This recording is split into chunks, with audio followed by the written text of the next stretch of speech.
Hello dear students, welcome back to another session of history. Today we are on lesson number 4, the Mughal Empire. Now, who are the main rulers, the great rulers of the Mughal Empire?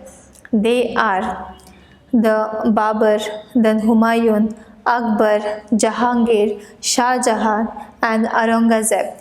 They are the famous Mughal ruler. Now, ruling as large a territory as the Indian subcontinent with such a diversity of people and cultures were an extremely difficult task for any ruler to accomplish in the Middle Ages.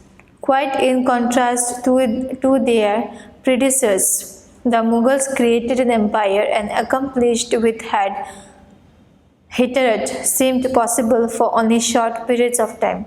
From the later half of the 16th century, they expanded their kingdom from Agra and Delhi. Until in the 17th century, they controlled nearly all of the subcontinent. They imposed structures of administration and ideas of governance that outlasted their rule. Leaving a political legacy that succeeded rulers of the subcontinent could not ignore. Today, the Prime Minister of India addresses the nation on Independence Day from the ramparts of the Red Fort in Delhi, the residence of the Mughal Emperor. Who has built or constructed the Red Fort? It was built by Shah Jahan. Who were the Mughals? The Mughals were descendants of two great lineages of rulers. From their mother's side, they were descendants of Genghis Khan, ruler of the Mongol tribes, China and Central Asia. From their father's side, they were the successor of Timur, the ruler of Iran, Iraq and modern-day Turkey. However, the Mughals did not like to be called Mughal or Mongol. This was because Genghis Khan's memory was associated with the massacre of innumerable people. It was also linked with the Uzbeks, their Mongol competitors. On the other hand, the Mughals were proud of the Timurid ancestors, not least of all because their great ancestors had captured Delhi in 1398. They celebrated their genealogy pictorially, each ruler getting a picture made of Timur and himself. Take a look at figure 2, which is somewhat like a group photograph. Now picture 2 is here. This is how when they celebrated their genealogy pictorially. And here the Mughal Timur himself and others along with in this picture. Mughal military campaign.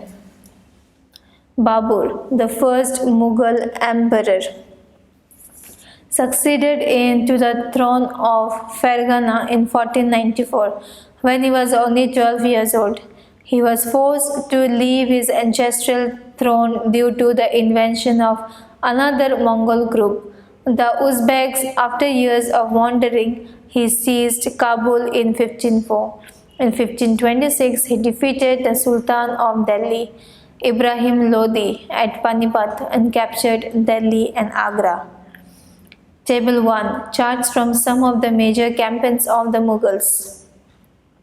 Study it carefully and see if you can notice any long-term patterns. You will notice, for example, that the Afghans were an immediate threat to Mughal authority.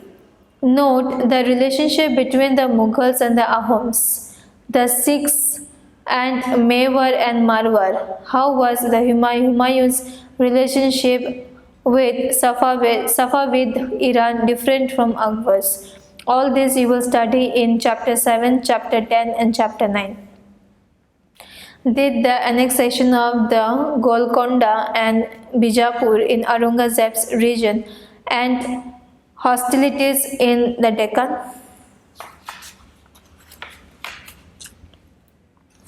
Now, the Mughal Empire. Babur. He was the first Mughal ruler. Then comes the Humayun. Then Akbar, Jahangir, Shah Jahan, and Aurangzeb. Now, Mughal traditions of successions. The Mughals followed the Timurid customs of divisions of the inheritance among all the sons. The Mughal did not believe in the rule of primogeniture, where the eldest son inherited his father's estate. Instead, they followed the Mughal and Timurid customs of corporeity inheritance or divisions of the inheritance amongst all the sons. Follow the highlighted passages in Table 1 and note the evidence for rebellions by Mughal prince. Which do you think is a fairer divisions of inheritance? Primogenitures or corporeity? Mughal relations with other rulers. Now take a look on Table 1 once again. You will notice that the Mughal rulers campaigned constantly against rulers who refused to accept their authority. But as the Mughal became powerful, many other rulers also joined them voluntarily. The Rajputs are a good example of this. Many of them married their daughters into the Mughal families and received high position, but many resisted as well. The Sisodia Rajput refused to accept Mughal authority for a long time. Once defeated, however, they were honorably treated by the Mughals, given their land back as assignments. The careful balance between defeating but not humiliating their opponents enabled the Mughals to extend their influence over many kings and chieftains. But it was difficult to keep this balance all the time. Mansabdars and Jagirdars.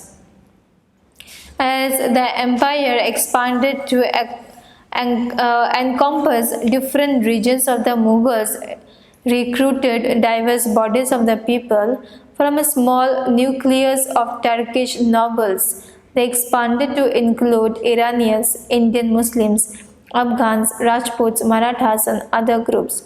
Those who joined Mughal service were enrolled as Mansabdars. So the Mughals used Mansab grading system to fix rank, salary, and military responsibilities. Rank and salary were determined by numerical values called Zat. Then Mansabdars received their salaries as Jagiris.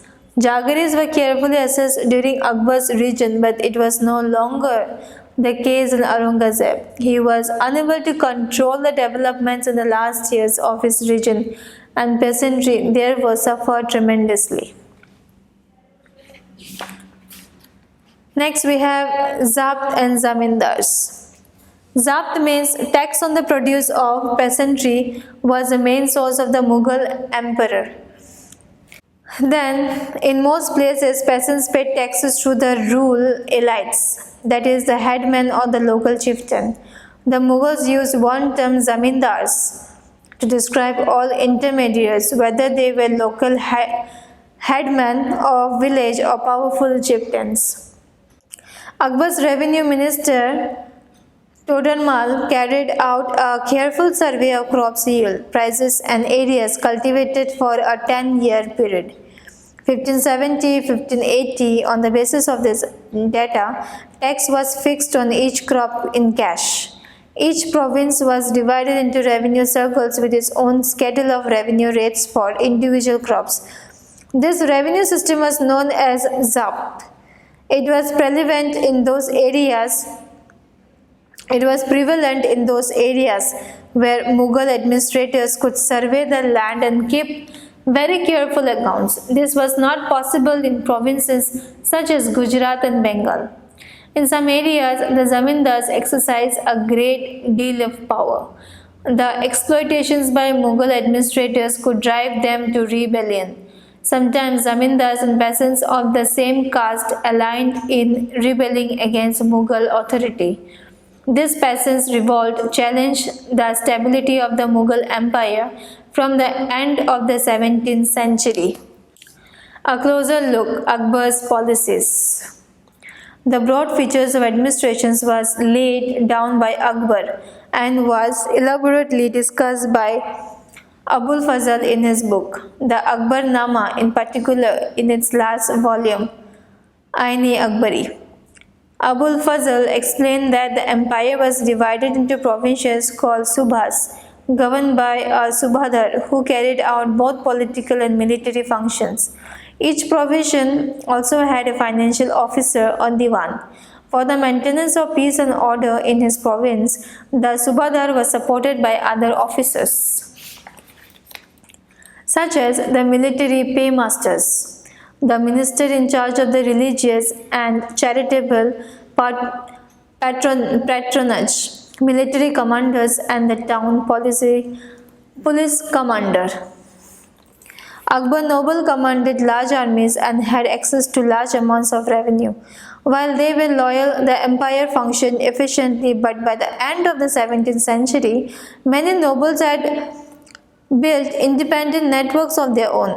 Their loyalties to the empire was weakened by their own self-interest. While Akbar was a Fatehpur Sikri during the 1570s, he started discussions on religion with the ulama, Brahmins, Jesuit priests who were Roman Catholics, and Zoroastrians. These discussions took place in the Ibadat Khana. He was interested in the religion and social customs of different people.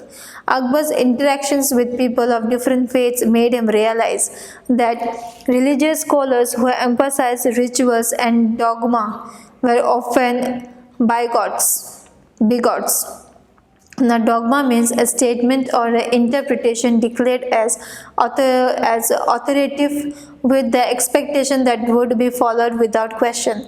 Bigot means an individual who is intolerant of another person's religious beliefs or culture.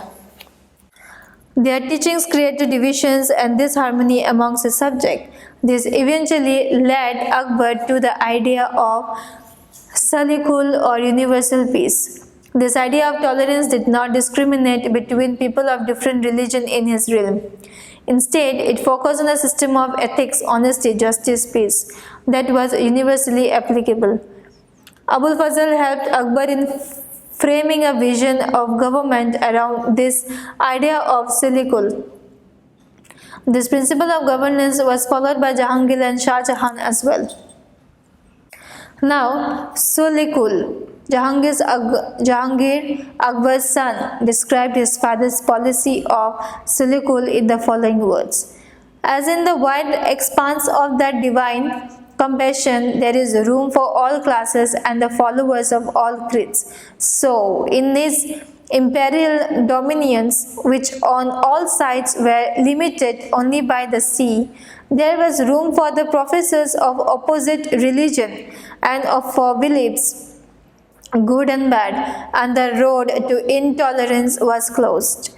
Sunnis and Shias met in one mosque and Christians and Jews in one church to pray. He consistently followed the principle of universal peace. The Mughal Empire in the 17th century and after. The administrative and military efficiency of the Mughal Empire led to great economic and commercial prosperity. International travelers described it as the fabled land of wealth. But these same visitors were also appalled at the state of poverty that existed side by side with the greatest opulence. The inequalities were glaring. Documents from the 20th year of Shah Jahan's region inform us that the highest ranking Mansabdars were only 445 in number, out of total of 8,000. The small number, a mere 5.6% of the total number of the Mansabdars, received 61.5% of the total estimated revenue of the empire as salaries for themselves and their troops. troopers. The Mughal emperor and their mansabdars spent a great deal of their income on salaries and goods. The expenditure benefited the artisans and peasantry, who supplied them with goods and produce. But the scale of revenue collected left very little for investment in the hands of the primary producers. The peasants and the artisans, the poor among them, lived from hand to mouth, and they could hardly consider investing in additional resources, tools, and supplies. To increase productivity, the wealthy peasantry and the artisanal groups, the merchants and bankers, profited in this economic world. The enormous wealth and resources commanded by the Mughal elite made them an extremely powerful group of people in the late 17th century. As the authority of the Mughal emperor slowly declined, his servants emerged as powerful centers of powers in this region. They constituted new dynasties and held command of provinces like Hyderabad and Awadh. Although they continued to recognize the Mughal emperor in Delhi as their master, by the 18th century, the provinces of the empire had consolidated their independent political identities. You will read more about them in chapter 10. Kings and queens. There were several great monarchs, all near contemporaries in different parts of the world in the 16th century. This included the ruler of Ottoman Turkey, Sultan Suleiman, 1520 to 1566. During his rule, the Ottoman state expanded into Europe, seizing Hungary and basing Austria. His armies also seized Baghdad and Iraq. Much of North Africa, all the way into Morocco, acknowledged Ottoman authority. Suleiman also reconstructed the Ottoman navy. Its dominations over the eastern Mediterranean brought the navy into competitions with Spain. In the Arabian Sea, it challenged the Portuguese. The monarch was given the title of Al-Qani, the lawgiver, because of the large number of regulations passed during his reign. These were aimed to standardize administrative procedures throughout the expanding domains of the empire, and specifically to protect the peasantry from forced labor and extraordinary taxes. Later in the 17th century, when public order declined in the Ottoman domains, the region of Suleiman Qanuni was remembered as a period of idle governance.